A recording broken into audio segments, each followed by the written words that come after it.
Nunca pensé que una llamada telefónica cambiaría mi vida para siempre. Mi nombre es Roberto. Tengo 52 años y durante toda mi vida me dediqué a ser el mejor padre que pude ser. Vivía en una colonia de clase media en Guadalajara, Jalisco, donde el calor húmedo de julio hacía que hasta respirar fuera un esfuerzo. Esa tarde del 15 de julio, las nubes grises amenazaban con descargar una tormenta que se sentía en el ambiente pesado y cargado. Estaba en mi pequeña oficina de contabilidad, revisando los libros de una tortillería del barrio, cuando sonó mi celular. Era mi hijo Alejandro, de 28 años, quien trabajaba como ingeniero en una empresa de construcción. Sonaba agitado. «Papá, necesito que me prestes dinero otra vez», me dijo sin saludos. «Son 50,000 pesos. Es urgente». Mi corazón se aceleró. En los últimos 2 años, Alejandro me había pedido dinero al menos 10 veces, siempre con excusas diferentes. Que si el carro, que si un proyecto, que si una inversión. Yo, como buen padre mexicano, siempre encontraba la manera de ayudarlo, aunque eso significara trabajar horas extras o vender algunas de mis pocas posesiones. «Mijo, ¿para qué necesitas tanto dinero ahora?», le pregunté, secándome el sudor de la frente con un pañuelo viejo. «No puedo explicarte ahora, papá. Solo confía en mí. Lo necesito para mañana». Algo en su voz me inquietó. Alejandro siempre había sido directo conmigo, pero últimamente parecía distante, como si tuviera secretos que no podía compartir. «Alejandro, hijo, sabes que siempre te he apoyado, pero esta vez necesito saber para qué. No tengo tiempo para explicaciones. ¿Me vas a ayudar o no?». La línea se cortó abruptamente. Me quedé ahí, en mi silla de plástico desgastada, sintiendo como el aire acondicionado viejo de la oficina zumbaba y se esforzaba por refrescar el ambiente. El ruido del tráfico de la avenida Vallarta se colaba por la ventana, mezclándose con el sonido de los vendedores ambulantes gritando sus productos. Decidí llamarlo de vuelta. Marqué su número, pero la llamada entró directamente al buzón. Volví a intentar. Esta vez, para mi sorpresa, la llamada se conectó, pero Alejandro no contestó. Pude escuchar voces de fondo. Al principio pensé que tal vez estaba ocupado y no se había dado cuenta de que la llamada se había conectado. Entonces escuché la voz de mi nuera, Patricia, clara como el agua. «No puedo creer que tu papá sea tan insistente con el dinero. Siempre está pidiendo que le ayudes con algo». Mi sangre se heló. Patricia pensaba que yo le pedía dinero a Alejandro.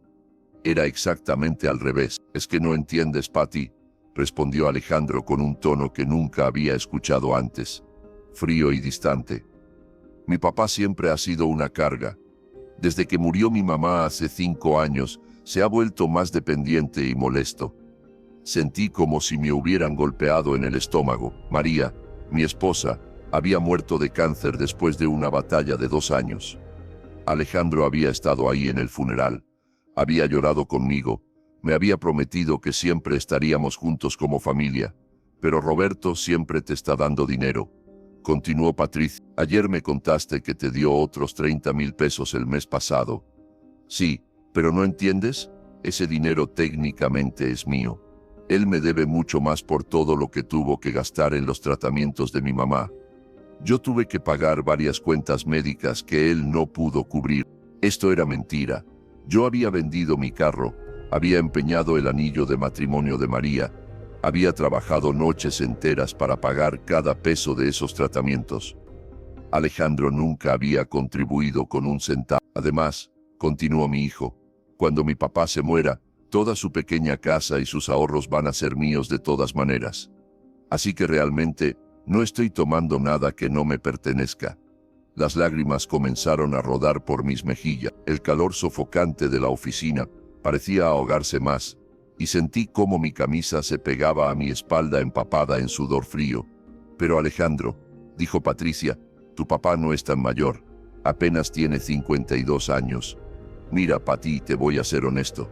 Mi papá ya cumplió su función. Me crió, me dio una carrera, y ahora que tengo mi vida establecida, él ya no encaja en nuestros planes. Estamos construyendo nuestro futuro, y francamente, él solo estorba». Tuve que taparme la boca para no gritar. 28 años de desvelos, de trabajar doble turno para pagarle la universidad, de estar ahí en cada partido de fútbol, en cada graduación, en cada momento importante de su vida. No sé, Alejandro, suena muy cruel lo que dices. Patricia, entiéndeme, cuando tengamos hijos, no quiero que mi papá esté metiéndose en cómo los educamos. No quiero que venga a nuestra casa cada domingo como lo hace ahora, comiendo nuestra comida, usando nuestro internet, quedándose hasta muy tarde viendo la televisión. Es hora de que entienda que ya no pertenece a esta familia. Ahí estaba, la frase que me destruyó por completo. Ya no pertenece a esta familia. Mi hijo, el niño que solía dormirse en mis brazos mientras le leía cuentos, el joven que lloraba cuando se lastimaba y solo yo podía consolarlo, acababa de expulsarme de su vida como si fuera un extraño molesto. Tienes razón, respondió Patricia después de un silencio. Tal vez es hora de que sea más directo con él, que entienda cuáles son los límites. Exactamente. Y si sigue insistiendo con sus necesidades emocionales y sus llamadas constantes, simplemente voy a cambiar mi número de teléfono. Total, vivimos en una ciudad tan grande que si no quiero verlo, simplemente no lo veo. Colgué la llamada con las manos temblando. Me quedé ahí sentado por no sé cuánto tiempo, viendo cómo las primeras gotas de lluvia comenzaron a caer sobre el vidrio empañado de la ventana. El ruido de los truenos a lo lejos parecía hacer eco del huracán emocional que sentía dentro de mí. Esa noche no pude dormir. Caminé por mi pequeña casa de 2 recámaras en la colonia Santa Tere, viendo las fotografías familiares que cubrían las paredes.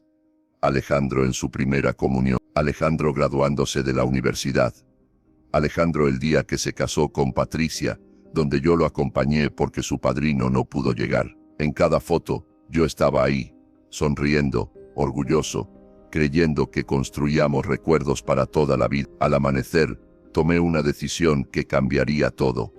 Si Alejandro creía que ya no pertenecía a su familia, entonces le iba a dar exactamente lo que quería, mi ausencia completa. Pero no iba a ser el anciano patético y necesitado que él describía. Iba a desaparecer con dignidad, y cuando se diera cuenta de lo que había perdido, ya sería demasiado tarde. Primero, saqué todos mis ahorros del banco. Eran aproximadamente 200,000 pesos que había estado guardando para mi jubilación. Luego, fui con un abogado en el centro de Guadalajara, un hombre mayor que entendió mi situación sin necesidad de muchas explicaciones. Don Roberto, me dijo mientras revisaba los papeles de mi casa, ¿está seguro de que quiere hacer esto? Es su único hijo. Licenciado, mi único hijo ya decidió que no tengo lugar en su vida. Solo estoy respetando su decisión. Puse mi casa en venta con una inmobiliaria discreta. La casa valía aproximadamente 1.200.000 pesos. No era mucho, pero junto con mis ahorros, sería suficiente para empezar una nueva vida en otro lugar. El siguiente paso fue más doloroso. Fui a mi oficina y le dije a mis clientes que me iba a retirar por motivos de salud. Algunos de ellos habían sido mis clientes por más de 15 años. Don Aurelio, el dueño de la tortillería, hasta se ofreció a darme trabajo de medio tiempo. No se preocupe, don Aurelio, es hora de que busque nuevos horizontes. En una semana había liquidado toda mi vida en Guadalajara. Vendí los muebles, doné la ropa que no podía cargar, y me quedé con 2 maletas y un bolso con documentos importantes.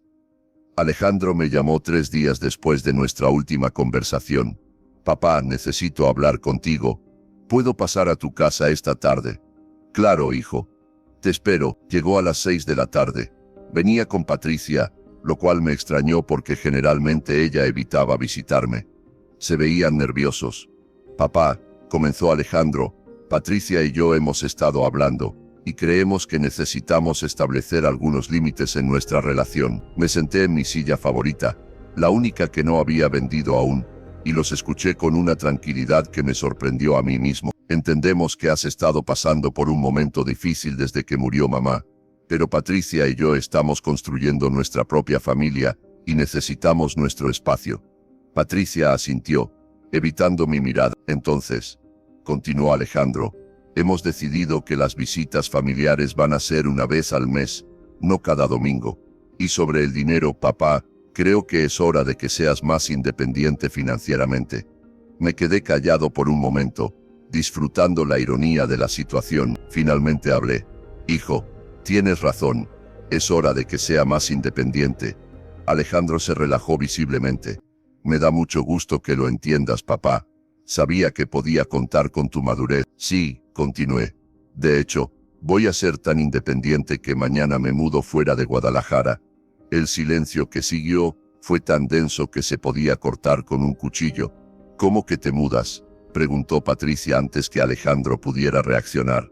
Vendí la casa, liquidé mi negocio. Mañana tomo un autobús a Puerto Vallarta, donde voy a empezar una nueva vida. Después de todo, como tú mismo dijiste, Alejandro, ya no pertenezco a esta familia. La cara de mi hijo se puso pálida. ¿De qué estás hablando? ¿Cuándo dije eso? Hace 3 días, cuando olvidaste colgar el teléfono después de pedirme dinero. Escuché toda tu conversación con Patricia. Patricia se puso roja como un tomate. Alejandro abrió y cerró la boca varias veces sin poder articular palabra. Papá, eso no era. No entiendes el contexto. Oh, entendí perfectamente el contexto. Hijo, entendí que soy una carga, que solo estorbo en tu vida, que estás esperando a que me muera para heredar mis cosas, y que ya cumplí mi función como padre. Me equivoco en algo. Las lágrimas comenzaron a brotar de los ojos de Alejandro. Papá, yo estaba frustrado, dije cosas que no sentía. ¿Sabes qué es lo más triste de todo esto, Alejandro? Que durante 28 años creí que estaba criando a un hombre de honor, pero resulta que cría a alguien que habla mal de su padre a sus espaldas, y que miente sobre quién le da dinero a quién. Me levanté de mi silla y caminé hacia la ventana. Afuera, la vida continuaba normal en mi colonia. Los niños jugaban fútbol en la calle, las señoras platicaban en las banquetas, los vendedores de elotes gritaban sus productos. Todo seguía igual, excepto mi mundo, que se había derrumbado completamente. Papá, por favor, podemos arreglar esto, suplicó Alejandro. Fui un idiota, lo admito, pero no puedes irte así. Me volteé para mirarlo. Por primera vez en días, vi a mi hijo realmente asustado. Alejandro, ¿sabes cuántas veces en estos 5 años desde que murió tu mamá he pensado en acabar con todo? ¿Cuántas noches me he despertado llorando porque me siento completamente solo en este mundo? Patricia comenzó a llorar también. Don Roberto, nosotros no sabíamos. No sabían que un hombre que perdió a su esposa después de 25 años de matrimonio podría estar sufriendo. No sabían que tal vez necesitaba sentirse parte de una familia. Papá, dijo Alejandro con voz quebrada, yo pensé que estabas bien. Siempre has sido tan fuerte. Fui fuerte, porque tenía que serlo. Fui fuerte, porque creí que tenía una familia que me necesitaba. Pero resulta que mi familia solo me ve como una carga que hay que soportar. Caminé hacia donde estaban sentados, y me arrodillé frente a Alejandro, tomando sus manos entre las mías. Hijo, te amo más que a mi propia vida. Daría todo lo que tengo por verte feliz, pero no puedo quedarme en un lugar donde no soy bienvenido. Si eres bienvenido, papá. Yo fui un imbécil. Por favor, perdóname. Ya te perdoné, Alejandro. Te perdoné el mismo día que escuché esa conversación. Pero perdonar no significa olvidar, y definitivamente no significa que las cosas puedan volver a ser como antes. Me puse de pie, y fui por un sobre que tenía preparado en la mesa del comedor. Este sobre contiene la dirección de mi nuevo hogar en Puerto Vallarta. Si algún día, de verdad, no por culpa o por presión, sino porque genuinamente quieres tener una relación conmigo, me puedes buscar ahí. Papá, no te vayas, lloró Alejandro. Podemos arreglar esto aquí, ahora. No, hijo. Algunos puentes, una vez que se queman, necesitan ser reconstruidos desde cero, y eso solo se puede hacer cuando ambas personas realmente quieren hacerlo, no por culpa o por miedo. Patricia se acercó a mí. Don Roberto, yo soy la culpable de todo esto. Yo puse ideas en la cabeza de Alejandro. Él siempre habló bien de usted. Patricia, le dije con una sonrisa triste, aprecio que quieras proteger a tu esposo, pero los dos sabemos que las palabras que él dijo salieron de su corazón. Tal vez tú las influenciaste, tal vez no, pero él las sintió lo suficiente como para decirlas. Esa noche, Alejandro se quedó conmigo hasta muy tarde. Lloramos juntos, hablamos de mamá, recordamos momentos felices, pero cuando amaneció, Mi decisión seguía siendo la misma. Papá, me dijo mientras yo subía mis maletas al taxi que me llevaría a la estación de autobuses. ¿Y si necesitas algo? ¿Y si te enfermas? Hijo, he estado cuidándome solo los últimos 5 años. Creo que puedo seguir haciéndolo. Pero es diferente. Vas a estar en una ciudad que no conoces, sin amigos, sin familia. Alejandro, ¿no era eso exactamente lo que querías? ¿Que ya no fuera parte de tu familia? No pudo responder, solo me abrazó fuerte, como cuando era niño y tenía pesadillas. El viaje en autobús a Puerto Vallarta duró 6 horas. Durante todo el trayecto, vi cómo el paisaje de Jalisco cambiaba de montañas secas a vegetación tropical. Cuando llegamos a la costa, el olor a sal y humedad me llenó los pulmones de una manera que no había experimentado en años. Renté un pequeño departamento a 3 cuadras de la playa, en una colonia que se llamaba Emiliano Zapata. El departamento era sencillo, una recámara, una sala comedor pequeña, una cocina básica y un baño, pero tenía una terraza que daba al oeste, desde donde se podía ver el atardecer sobre la bahía. Los primeros días fueron los más difíciles de mi vida. No conocía a nadie, no tenía trabajo, y por las noches, el silencio del departamento me hacía sentir más solo que nunca. Pero poco a poco, comencé a construir una rutina. Todas las mañanas caminaba por el malecón. Al principio lo hacía solo para pasar el tiempo, pero después comencé a disfrutar el ejercicio y la brisa marina. Había muchas personas mayores que también caminaban, y poco a poco, comencé a entablar conversaciones con algunos de ellos. Conocí a don Raúl, un jubilado de la Ciudad de México que se había mudado a Puerto Vallarta después de que su esposa muriera. Su historia era muy parecida a la mía, excepto que él había tomado la decisión de mudarse por voluntad propia. Roberto, me dijo una mañana mientras descansábamos en una banca frente al mar, lo más difícil de perder a tu compañera de vida no es la soledad, es darte cuenta de que tus hijos ya no te necesitan como antes. Pero es natural, ¿no? Le respondí. Los hijos crecen, forman sus propias familias. Sí, pero hay una diferencia entre que ya no te necesiten como antes y que te hagan sentir como una carga. Don Raúl tenía razón. Durante los siguientes meses, reflexioné mucho sobre esa diferencia. Conseguí trabajo en una pequeña oficina de contabilidad que atendía a comerciantes locales y algunos hoteles pequeños. El dueño, un hombre llamado Jorge, valoraba mi experiencia y no le importaba que fuera nuevo en la ciudad. Don Roberto, me dijo después de que llevaba 3 meses trabajando con él, usted tiene buena mano para los números y los clientes lo respetan. ¿Le interesaría asociarse conmigo? Así fue como, a los 53 años, me convertí en socio de un negocio de contabilidad en Puerto Vallarta. No era gran cosa, pero me daba suficientes ingresos para vivir dignamente y, más importante, me hacía sentir útil otra vez. También comencé a tomar clases de inglés por las tardes. Puerto Vallarta tiene muchos turistas americanos y canadienses, y pensé que sería bueno poder comunicarme con ellos. La maestra, una señora llamada Linda que era originaria de California pero que llevaba viviendo en México 15 años, se convirtió en una buena amiga. 6 meses después de haberme mudado, mi vida había tomado un ritmo completamente diferente. Tenía amigos, tenía trabajo, tenía actividades que disfrutaba, pero había algo que no podía quitarme del corazón: la ausencia de Alejandro. Todas las noches, antes de dormir, miraba mi teléfono esperando ver un mensaje de él. Durante los primeros 3 meses, me llamaba cada semana, siempre disculpándose, siempre pidiéndome que regresara, pero yo sabía que esas llamadas venían de la culpa, no del amor genuino. Papá, me decía, Patricia y yo hemos estado hablando. Queremos que regreses. Te extrañamos mucho. Alejandro, le respondía siempre, cuando estés listo para tener una relación conmigo porque realmente la quieres, no porque te sientes culpable, ahí estaré. Después del tercer mes, las llamadas se espaciaron, una cada 2 semanas, luego una al mes. Para el 6.º mes, apenas hablábamos. Fue entonces cuando recibí una llamada que lo cambió todo. «¿Señor Roberto Hernández?», preguntó una voz de mujer que no reconocí. «Sí, ¿quién habla?». «Soy la doctora García del Hospital Civil de Guadalajara. Su hijo Alejandro está aquí. Ha tenido un accidente automovilístico. Sentí como si el mundo se detuviera. ¿Cómo está?». Está estable, pero necesita cirugía. Está preguntando por usted. No lo pensé 2 veces. Compré un boleto de avión y esa misma tarde estaba en Guadalajara. Cuando llegué al hospital, encontré a Patricia en la sala de espera. Tenía los ojos rojos de tanto llorar. Don Roberto, me dijo cuando me vio, corriendo a abrazarme, gracias por venir.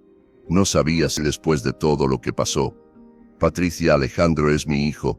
Sin importar lo que haya pasado entre nosotros, siempre voy a estar aquí cuando me necesite. La cirugía duró 4 horas. Alejandro había tenido un choque frontal cuando regresaba de una junta de trabajo. Tenía fracturas en las costillas, un pulmón perforado y una lesión en la cabeza. Los doctores dijeron que iba a estar bien, pero que necesitaría semanas de recuperación. Cuando finalmente pude verlo en la habitación de recuperación, estaba conectado a varios tubos y máquina. Se veía tan frágil, tan vulnerable. Por un momento, vi al niño de 5 años, que solía venir corriendo a mis brazos, cuando se lastimaba. Cuando abrió los ojos y me vio, comenzó a llorar. «Papá», susurró con voz ronca, «pensé que ya no ibas a venir. Alejandro, soy tu papá, siempre voy a venir cuando me necesites de verdad». Durante los siguientes 10 días, no me moví de su lado. Dormía en una silla incómoda del hospital, comía en la cafetería, y me aseguraba de estar ahí cada vez que despertaba. Patricia también se quedaba, pero se iba a casa por las noches. Fue durante esas largas horas en el hospital que Alejandro y yo finalmente tuvimos la conversación que habíamos estado evitando. «Papá», me dijo una noche cuando Patricia ya se había ido, «he tenido mucho tiempo para pensar aquí acostado, y me di cuenta de algo terrible». «¿Qué cosa, hijo?» «Que me convertí exactamente en el tipo de hombre que tú me enseñaste a no ser». Me acerqué más a su cama. «¿A qué te refieres? ¿Te acuerdas cuando tenía 10 años y le mentí a mi mamá sobre haber hecho mi tarea?» «Sí, me acuerdo. Me dijiste que un hombre de verdad siempre dice la verdad, especialmente a las personas que más ama. Me dijiste que las mentiras lastiman más que la verdad». «Sí, eso te dije. Y yo te mentí, papá. Te mentí sobre el dinero. Te mentí sobre mis sentimientos hacia ti. Y lo peor de todo, me mentí a mí mismo pensando que estaba haciendo lo correcto». Las lágrimas comenzaron a rodar por sus mejillas. «¿Te acuerdas cuando tenía 15 años y me peleé con mi amigo Carlos porque se estaba burlando de un niño más pequeño?» «Me acuerdo.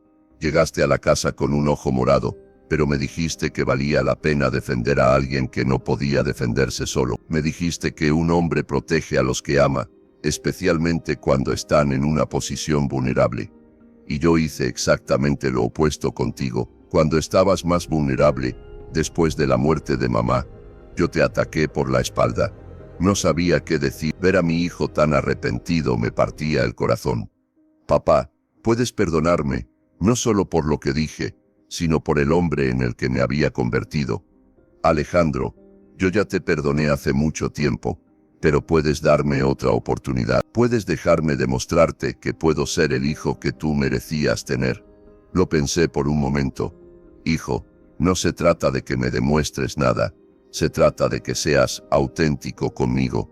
Que cuando hablemos, sea porque realmente quieres hacerlo, no por obligación.